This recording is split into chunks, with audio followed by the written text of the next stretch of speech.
Hello， 大家好，歡迎嚟到 1% Podcast。今日咧就講樓市啊。今次呢個樓市 topic 講咩咧？近排都幾 hit 嘅，就係供平過租，正係嘛？咁有冇發覺最近啲樓係供平過租咧？我見到有啲係，有啲係咁講係嘛？係。好啦，咁到底供平過租條數係點樣計嘅咧？有乜嘢着數咧？點解供平過租呢件事咁緊要咧？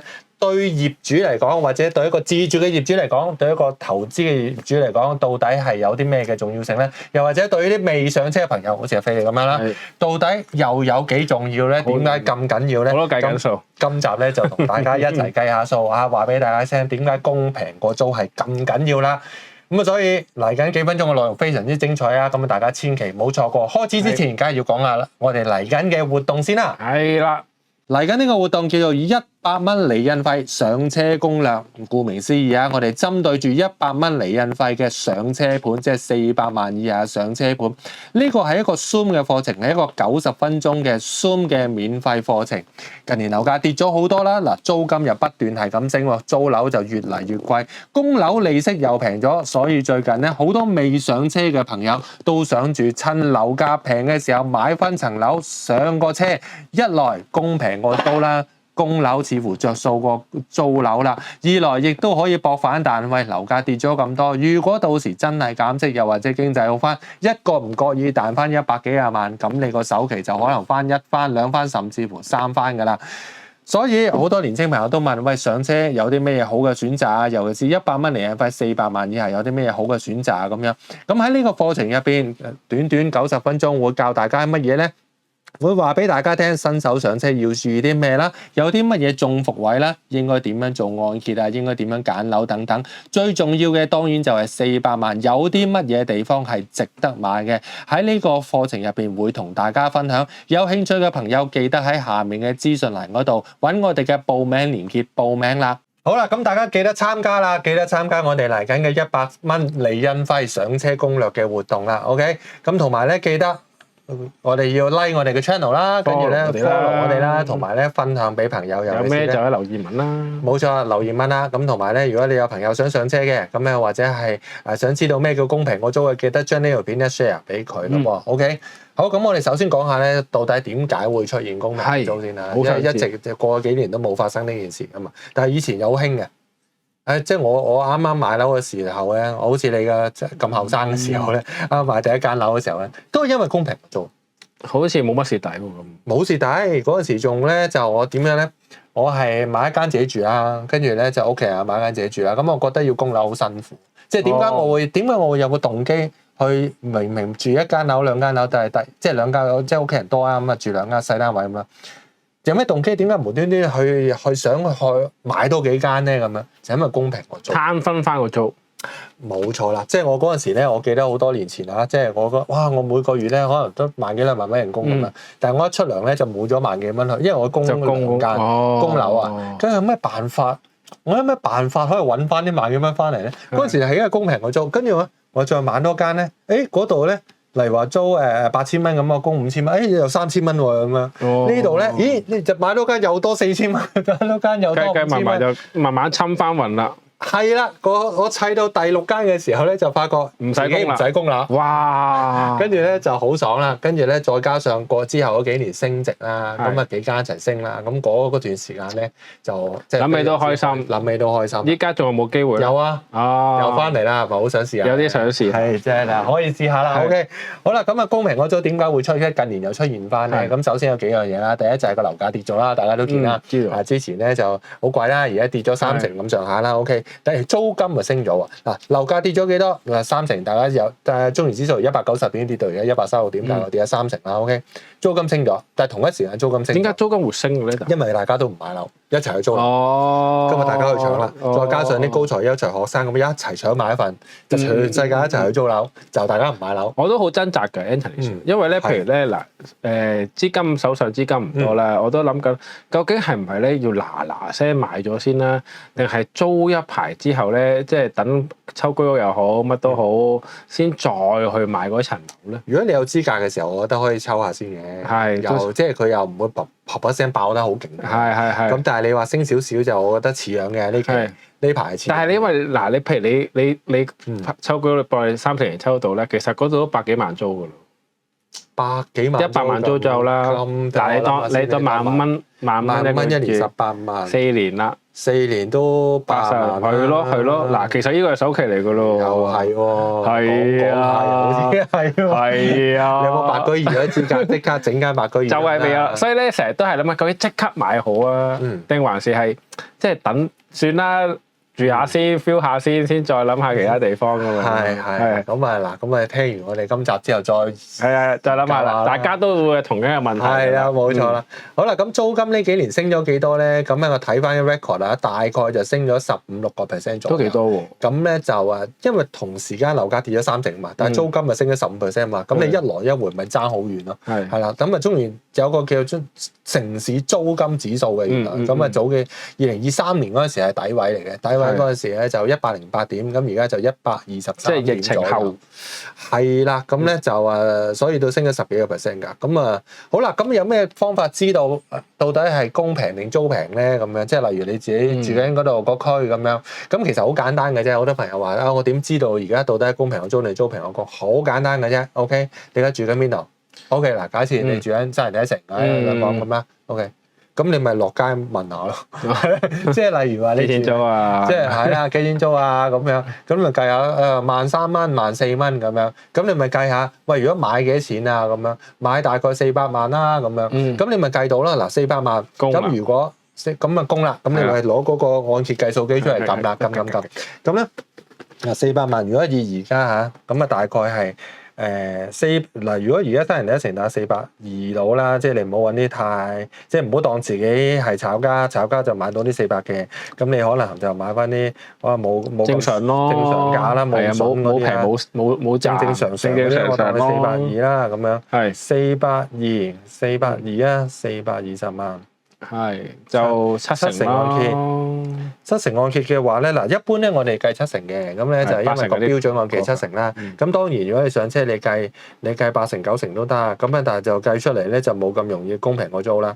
咁如果我哋計標準按揭7成啊，7成420萬咧就供13,000蚊，但係第一當然西人第一城又會貴少少嘅。咁你如果你話河畔嗰啲平少少嘅，或者係花園城啲平少少嘅，咁可能360到啦，我覺得。360到啦，360就供11,000幾，11,000幾。咁但係你租翻嚟，即係租個單位都12,000喎，12,000幾靚啲裝修啊13,000。即係其實依家撳租好難撳噶咯，即係譬如我出去租嘅話咧，啲業主都唔肯平俾我。冇啦，個搶住一訂出嚟，一個禮拜租出，除非你去嗰啲多啲供應嗰啲咯。嗱，咁你計到啦，咁你當12,000零蚊，咁你租就租你供樓就供11,000幾蚊，咁你都平咗千幾蚊啦。加埋管理費咯。係啦，啱啱夠交管理費啦，咁樣，咁咧變咗咧，我哋就所謂嘅公平個租就係咁樣計出嚟啦。OK，咁當然啦，嗱，如果你計9成嘅，咁你梗係做唔到公平個租啦。咁你計10足嘅更加冇可能啦，係咪？咁啊當然即係調翻轉頭，有啲阿叔、uncle、auntie 咁唔使借錢嘅，一炮過俾晒嘅，咁你就點都係公平個租㗎啦，你都唔使供。咁所以我哋一般嘅標準就係攞7成。咁7成大概係幾多錢咧？100萬到啦，即係標嗰個首期咁樣。咁但係如果你話你可能你想俾少啲首期嘅9成嘅，咁樣借9成嘅，咁要15,000蚊嘅喎嚇。咁你供樓即係供樓供15,000蚊，咁啊計埋管理費可能16,000蚊嘅喎。咁16,000蚊管理加埋啲差餉成嗰啲咧，16,000幾嘅。咁如果你租樓咧，可能12,000、13,000咁樣。即係如果你9成就做唔到公平嘅租。咁所以其實嗱，大家如果有100萬左右嘅儲蓄咧，咁你都可以考慮下呢個 plan 啦。係啊，仲有喎，你呢個咧未計晒嘅喎。因為你11,000幾入邊咧，其實有本金喎。你租樓12,000蚊咁先算啦，你12,000蚊俾晒個業主喎。OK，冇你1蚊都冇喎。10年之後你都係冇錢嘅。但係11,000幾蚊唔同，你供落去咧，咁有部分本金嚟嘅。咁當然啦，息口高低對個本金都有影響啦。咁我不如就拉勻佢啦，即係你可能頭嗰10年8載咁樣，你拉勻佢，用而家嘅息口計咧。大概一半到啦，即係一半到，即係你11,000蚊入邊可能有5,000零蚊係本金，即係話你一年係儲到6萬蚊。嗱，觀眾咧未必知道，即係 Anthony Sir 講緊本金同息嘅，即係咧其實供樓咧就唔係即刻就供緊嗰個本嘅，我冇記錯就會交到息除本減，兩樣都有嘅，有利息有本金嘅。係啦，咁所以咧而家就講緊啊，其實你有啲錢咧，其實你儲咗嘅，就唔係淨係俾咗出去嘅咁嘅意思啦。冇錯啦，即係例如你供呢11000蚊咧，有5000蚊左右啦，咁咧就係本金嚟嘅。係啦，咁你越供得耐咧，個本金比例越高嘅。咁我當你頭10年啦，雲計當係一半先啦，5000蚊咁先。咁你即係1年就幫佢儲咗6萬蚊。即係但假設你層樓唔升唔跌咁賣出去咧，即係你1年之後咧，你就會攞翻6萬蚊。2年就攞翻12萬，10年就攞翻60萬㗎啦。係啦，咁呢啲係你自己嘅積落嘅。係啦，你自己儲嘅。租金咧就俾晒人嘅，咁所以咧有時咧計公平個租嘅時候咧，只係點解啲人會覺得，就算供樓多啲都好啦，都係有着數啦，咁樣都係自己落咗袋嘅。冇錯啦。係啦，咁樣但係就嗱，另一方面嗱，公平個租其實都係依家我覺得都幾抗傷嘅，因為嗱大家都好驚咧冇嘢撈啊。係冇錯。係啊，被動收你上一條片先講完，好驚咧嗱，恒生炒咗人啦咁樣，咁嗰層樓走笠啦。係啦，咁啊探仔姐都唔可以翻大陸啦，咁樣因為冇咗海豪嗰份工。咁呢個時候咧，其實真係好考慮究竟有乜嘢嘅投資方法係可以令到自己喺可能我暫時真係揾唔到嘢做喎，但係起碼自己唔會咁afford得咁辛苦咧。我以前就試過咧，就係到冇嘢撈嘅時候就租出去咯，跟住自己搬翻去。我以前咧仲狼。嗰時咧買1年天台單位咧，咁我自己睇天台嗰陣時啊，嗰陣時而家冇啊，而家冇。嗰陣時喺天台搭咯，搭到自己住上面咯。哇！呢個好嘢，呢個好嘢啊！捱過咗，捱過咗寒冬，捱過咗寒冬咁樣試過啊！即係擔呢個好犀利。自己搬去同個 friend 住劏房咁樣，跟住租個單位出去咯。係啊，嗱，真係 Anthony Sir 真係林屈能生呢個部分。咁經歷過唔容易。咁所以其實嚟緊都我都 concern 啲，係咪真係好多人都唔知會唔會搞得，即係買樓擔心買到自己即係供唔起。其實只要揾啲公平可租嘅，你當自己儲錢。嗱，你送外賣都生存到真係。安全好多。係啊，嗱，即係所以嚟緊，即係我都想帶出一點就係話咧，公平可租點解係咁緊要嗰件事？就係咧嗱，因為而家。當然啦，經濟好嘅時候唔使諗噶啦，衝啦，買一大盤，買乜都得。但係而家唔係啊嘛，而家經濟唔好嘛，即係同埋咧又將來有機會 AI 取代人啊！我哋成日都講噶啦，即係取代啲工作冇嘢撈嘛。咁所以咧，如果你公平個租成件事安全好多。嗱，如果你好似業主如果你自己住嘅咁樣，咁你公平個租，你安心啲先啦。即係萬一有咩冬瓜豆腐，好似我當年咁能屈能伸，自己翻大陸住，將層樓租出去俾人，咁你夠供唔使煩。其實而家好多投資者咧，即係點解咁多嗰啲好老前輩咧，即係而家都要蝕讓啊，俾人劈到一頸血啊咁樣咧。其實最主要就係因為咧衝得太勁，按得太多。係啦，佢條數唔夠冚，又或者可能佢買好多啲工商鋪，工商鋪就突然之間就走晒，變咗佢個租唔夠冚，唔夠冚嗰條窿，咁變咗咧就焗住俾人鋸，因為你銀行 call 啊嘛，咁你咪焗住鋸。咁咪變咗咪要蝕讓啊，一路係人搭人咁樣錢搭式下跌咯。咁但係如果你係穩陣嘅，你買嗰間係公平個租嘅，即係你有咩事租出去你唔使供嘅，咁其實你係唔使驚噶嘛。咁你唔會俾人鋸噶嘛。啊，呢度又都有個問題，又可以幫觀眾問下 Anthony Sir 啦。嗱，即係住宅就容易啲揾公平個租啦，但係其實依家好多咧，即係好似溝我呢啲年青人。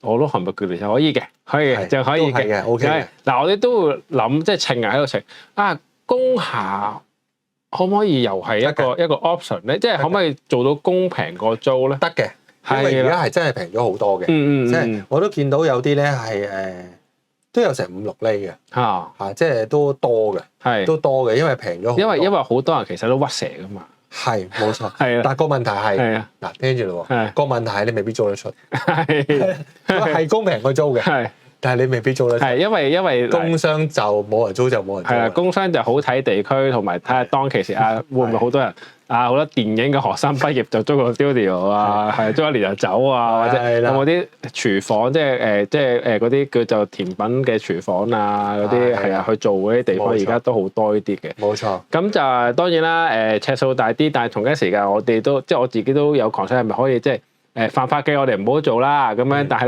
咧喺嗰度逗留耐啲，屈下蛇沖下涼，瞓個晏覺得咩？嗱，水咧我都覺得係一個問題嚟，因為工廈啲水源咧始終係有啲棘手嘅，係啦。咁如果要咧24/7咯，係啊，有其實都可以啦咁樣，係咁，所以你有好多衡量。咁所以咧，但係原來依家工廈同埋住宅都係一個幾好嘅即係辛苦少少，即係可能我哋後生辛苦少少，作為一個投資都係一個黃金機會。嗱，大家都呻咗好多年，啲樓一世都買唔起。